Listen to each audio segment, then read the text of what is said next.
श्रावण सुरू होणार आहे तर म्हटलं घराची स्वच्छता करून घेऊया आणि त्याची सुरुवात आपण किचनपासून करूया. तुमचं जेवढं मॉड्युलर किचन असेल तेवढा तुमचा साफसफाईचा आणि स्वच्छतेचा जास्त ताप वाढत असतो. माझं पण तसंच काहीसं झालं आहे. जेव्हापासून आम्ही घर रिनोव्हेटेड केलं आहे माझी साफसफाई ही थांबतच नाही. एक झाली की एक झाली की एक सारखं चालूच असतं. आणि त्यातल्या त्यात सगळ्यात कठीण काम म्हणजे हे किचन ट्रॉली साफ करायचं. मला तर खूपच कठीण वाटतं, कारण ह्याच्यामध्ये सगळ्या ट्रॉल्या बाहेर काढून सगळं डीप क्लिनिंग करून घ्यावं लागतं. आणि आज मी तेच करणार होते. म्हटलं तुमच्यासोबत पण शेअर करूया मी माझ्या किचनची डीप क्लिनिंग कशी करते, हे तुम्हाला पण सगळ्यांना दाखवूया म्हणून मी हा व्हिडिओ टाकते. सुरुवातीला मी वरतून सर्व स्टाईल्स घासून घेतल्या होत्या आणि आता खालच्या बाकी होत्या, तर तेच मी इकडे स्वच्छ करत होते. तसं तर मी टाईल्स आणि गॅस शेगडी हे 4 आणि 8 दिवसातून करतच असते स्वच्छ. तरी पण म्हटलं आता हे सगळं काढलंच आहे तर आपण स्वच्छ करून घेऊया. इथे मिक्सर वगैरे ठेवते त्याच्यामुळे मी तिथलं पण सारखं स्वच्छ करतच असते. आपण काही बारीक करताना टाईल्सवरती उडलेलं असतं, मला ते नाही आवडत म्हणून मी नेहमी स्वच्छ करत असते. पण म्हटलं आता सगळी डीप क्लिनिंग करायचीच आहे तर आपण टाईल्स पण स्वच्छ अशा घासून काढूया. त्या माझ्या किचनला मोठी अशी खिडकी आहे त्याच्यामुळे भरपूर असं चिकटपणा वगैरे काही तिथं होत नाही. पण तरी पण मी 4-4 दिवसातून ते स्वच्छ करत असते, जेणेकरून किचनमध्ये नेहमी असं आपल्याला प्रसन्न वाटावं. जेवढं आपलं किचन स्वच्छ असेल तेवढं आपलं मन देखील प्रसन्न राहतं आणि जास्त वेळ हा आपला गृहिणींचा किचनमध्येच जात असतो. त्याच्यामुळे किचनमध्ये जास्त स्वच्छता असणे खूप गरजेचे आहे. त्याचबरोबर लहान मुले घरात असतील तर त्यांच्यासाठी हे खूप चांगलं आहे, त्याच्याकडून जेणेकरून आपल्या किचनमध्ये किडे मुंग्या झुरळ वगैरे होत नाहीत. त्याच्यामुळे मी सारखी मध्ये मध्ये ही स्वच्छता करतच असते. पण ट्रॉल्या काही सारख्या सारख्या घासायच्या वगैरे होत नाहीत, त्याला 2-3 महिन्यातूनच करावे लागते डीप क्लिनिंग. म्हणून म्हटलं आज वेळ पण होता, जास्तीचं काही काम पण नव्हतं, तर म्हटलं आपल्याकडे आहे वेळ तर त्या वेळेचा आपण उपयोग करून घेऊया. असं पण आपला वेळ तो फुकट जाण्यापेक्षा कुठल्या तरी कामात गुंतवला तर त्याचा आपल्यालाच फायदा होत असतो. माझी गॅस शेगडी ही प्रेस्टीज या कंपनीची आहे. खूप छान शेगडी आहे. तुम्हाला जर घ्यायची असेल ना तर तुम्ही नक्कीच या प्रेस्टीजच्या शेगडीसोबत जाऊ शकता. म्हणजे की 2 बर्नरचीच आहे पण खूप छान आहे, एकदम फ्लेम वगैरे खूप छान आहेत. आता मला ही शेगडी घेऊन जवळपास 3 ते 3.5 वर्ष झाले आहेत, पण एकदाही याचा काही प्रॉब्लेम आलेला नाही. आणि रफ अँड टफ तुम्ही कशीही यूज करू शकता आणि जेवढी तुम्ही त्याला घासणार ना तेवढी ती एकदम स्वच्छ आणि क्लीन होते आणि एकदम नव्यासारखी चमकत असते. आणि मला तर खूप आवडते, त्याच्यामुळे मी आठवड्यातून एकदा तरी गॅस शेगडी अशा पद्धतीने क्लीन करून घेते, जेणेकरून ती नव्यासारखी एकदम चमकते.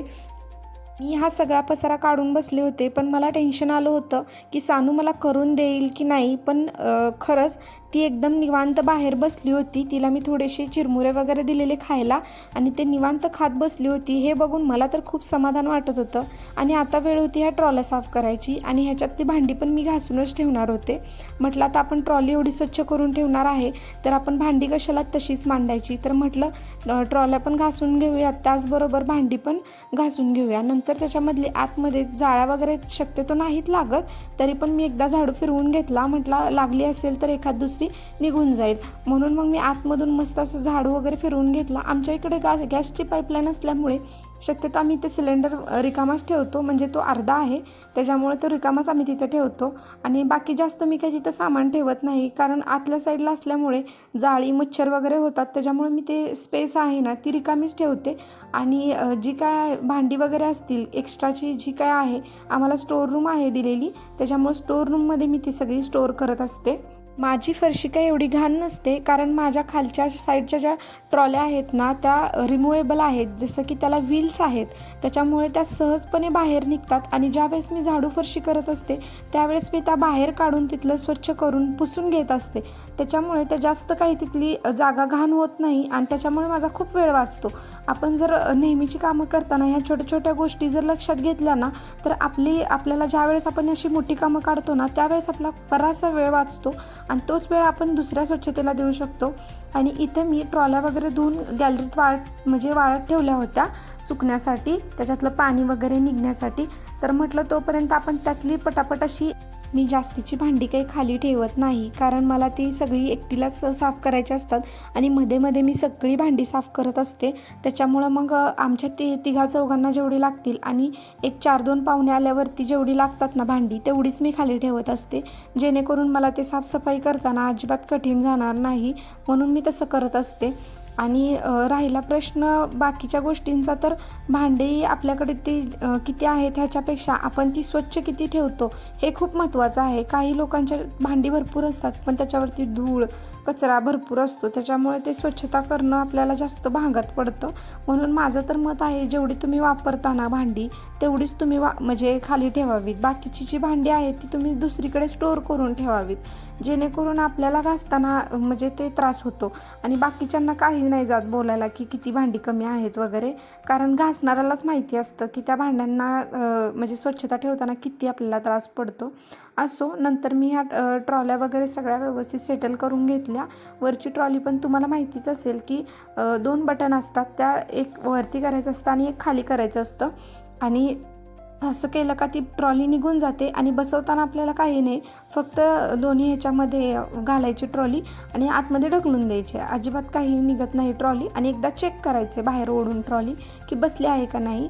आणि नंतर मी खालची ट्रॉली तर काही व्यवस्थित आणून लावली आणि त्याच्यानंतर ही भांडी मी पुसून लावते ट्रॉलीला, कारण ट्रॉल्या गंजतात. आपण अशीच जर भांडी लावली ना, थोडं जरी पाणी राहिलं तर मग त्या ट्रॉल्या गंजायची शक्यता असते. म्हणून तुम्ही जरी ट्रॉल्यांमध्ये म्हणजे भांडी ठेवत असाल ना, तर ती व्यवस्थित स्वच्छ अशा कपड्याने पुसूनच ठेवा आणि नंतर तुम्ही घेताना धुवून घ्या पाहिजे तर. नंतर मी इकडच्या ट्रॉलीतली पण सगळ्या ट्रॉल्या काढून घासून त्या गॅलरीत ठेवल्या होत्या. मी एका साईडचं करत होते, कारण एक साईडचं करून एका साईडला लावत होते.